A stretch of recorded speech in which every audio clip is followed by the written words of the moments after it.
St. Lucia, this is Oak Mike, and we're now back to the fourth and final segment of our program. And we have three topics we want to touch on. One, I want to explain to St. Lucia the importance of NAFTA. I think it's a North American free trade area.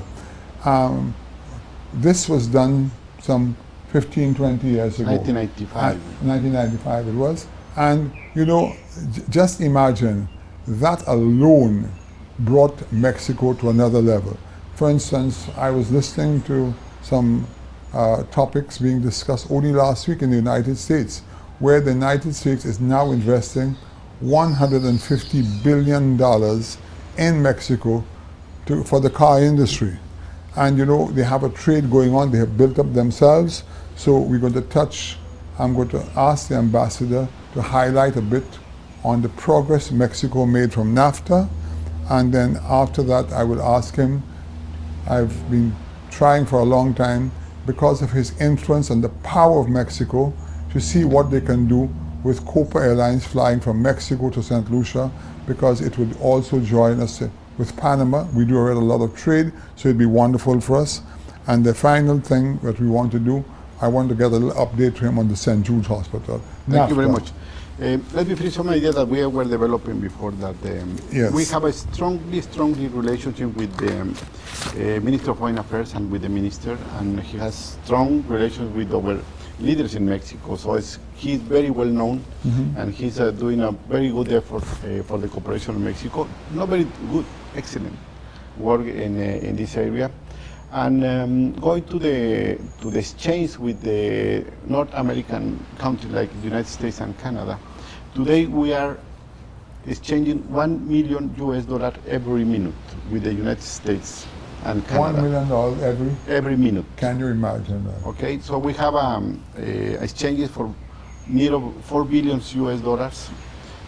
every year, and we have you mentioned before, the borderline is around 3,000 kilometers. Yeah. So the exchange that we have at the borders is every year 1 million people cross the border for something. Every day? Every year. Oh.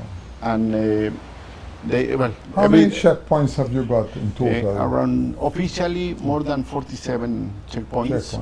But let me explain that the checkpoints are huge ports that have 14 gates, for example. Wow. For the plus of luck, you have air travel. Exactly, it's a different route. But we have 1 million people crossing every day the border. And how about U.S. coming over? The same for both sides. Both sides, we change a lot. So the borders, there must be a lot of business going on the borders. A lot. Banking and all that kind of thing. And tourism, that is very important for us. The tourism that cross the border in a car, for example. Yeah. And we have very strong relationship with the airlines, and the Mexican companies are now changing and having some very good businesses with the tourism. The first amount of tourism is from the United States. Right. Maybe 60% of the tourism is from that country to Mexico. But something is very important. What is the attitude again for the people that work in Mexico in the hospitality services? Yes. We are looking for the best service, and we try every minute, every second to pay attention that we are doing with the tourism, and the people receiving strongest recommendation to treat very well the tourism. That attitude, if you go to Mexico, you will receive a very special attention like a tourism. Yeah. That obviously create a special condition that we have now more than 26 million of tourists going to Mexico. It's a very strong activity, most of the more important industry that we have in Mexico. But again, it's a combination of education and attitude for the people that work in that kind of segment of the economy. Yeah. The trade with the United States is very strong, $4 billion of exchanging, but we have, for example, with Henry only 2.7 million of exchange. Yeah. We have no trade. But most of this is because we do not know each other very well. So the entrepreneurs from St. Lucia, from the Eastern Caribbean Well, states. so as a result of that, what No. can you do with Copa Airlines first? For example, at this meeting That Copa Airlines serves Mexico in many yes, ways. Huh? yeah, this is the the main hub in Latin America, Yeah. Panama, and we lost the opportunity in Mexico to be the first one. Yeah. But this is another history that we discuss in Mexico later. That what happened. Well, Copa is very important company. Very important. And we are trying in our conversation with Panama and with other governments into the Caribbean States Association. One of the subjects was how we can strengthen the connections, Yes. airlines connections by air between the Latin American countries And the Caribbean. that are part of the Caribbean basin. Yes.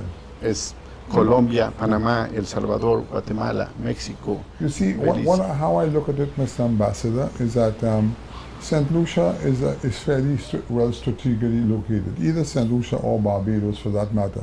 You know, I can understand it's costly to bring a plane in, but if we could even start with the flights to St. Lucia. But as far as you know, does Copa fly to Trinidad? I think it does, eh? One of the ideas that we in the forum that we are going to have in September, one of the ideas that will be discussed is the possibility for Mexican companies as well Okay. to get into the process. Okay. We have at least 4 big aerial companies Yes. that already go, for example, to Cuba, that go to Panama, that go to Costa Rica, Okay. that go to those parts. Yes. And what the ambassador, I know for a fact that the ambassador has suggested before, travel multi-destiny. Yes. Because to go to one island will not be. Yeah. For Profitable. one Yeah. company, Yeah. No. But for example, we have 7 embassies in Yes. the Caribbean.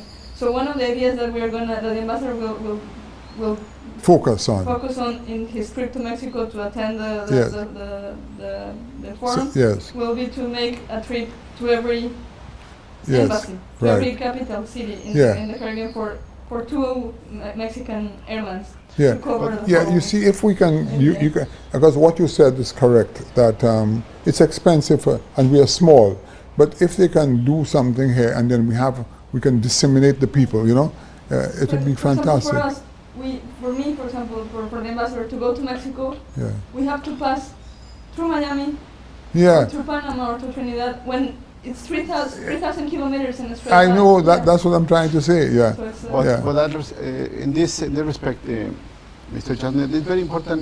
One thing, the private sector. Yeah. yes.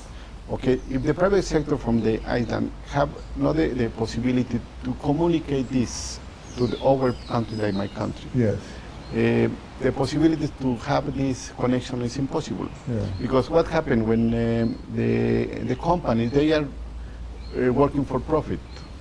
If they don't understand yeah, that the full population of the island are 600,000, for them 600,000 is nothing.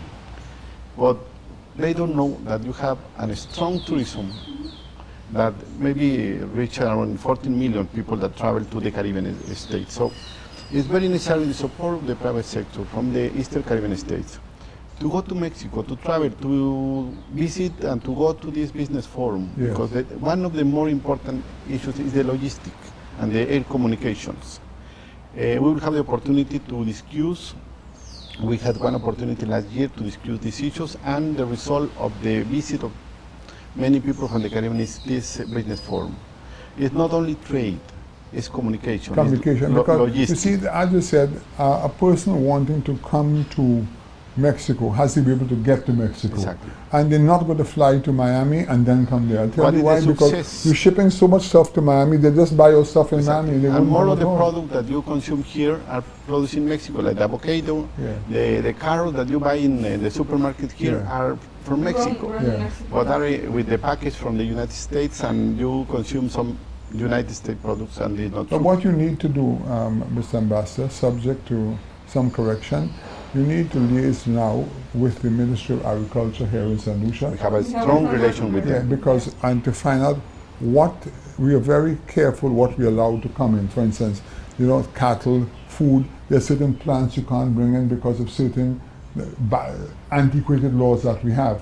So we need to get that. Believe me that we are doing the best effort on both sides. Yeah. We have very communication, and one important partner Yeah. on this matter is ICA, Yeah. the Inter-American Institute for Cooperation in Agriculture. They are strong in this, and we have a very good support, not only because the director is Mexican, Yes. Mr. Villalobos in Costa Rica. No, the thing is, we need exchange information between the private sectors in Mexico Yeah. and the Caribbean states, and it's very I important. just wanted to ask one question Yes. because we just coming to the end of our program. Yes. You mentioned a while ago about Mexico being almost the number one in the exportation of chicken. That's correct. Yeah, we are dying to have some assistance here now. So the show is coming to an end, but that doesn't stop you from meeting with the poultry farmers here, and I would love to be part of it because there's a big problem ongoing now where they want to get started, if we can help them. But do you import your feed from away, or you grow We the feed? produce You import. That is part of the problem. So, but with your connections and the quantity you order, maybe you could help us to get a special price. But we are come to the end of the program. We must terminate it. But on a parting note, I want to say to the chicken producers, I'm not against you all chicken producers. We're here to help you all. But we have to get we the want price to do right. business in that area from Yeah, Mexico. correct. So, St. Lucia, this is Open Mic. We've now come to the fourth and final segment of our program. I want to thank you immensely for listening. I hope it was informative, and we're going to get the ambassador back here sometime again to give us some more information. Thank St. you very Lucia, much. this is Open Mic signing off. Thank you very much. Okay. Thank you.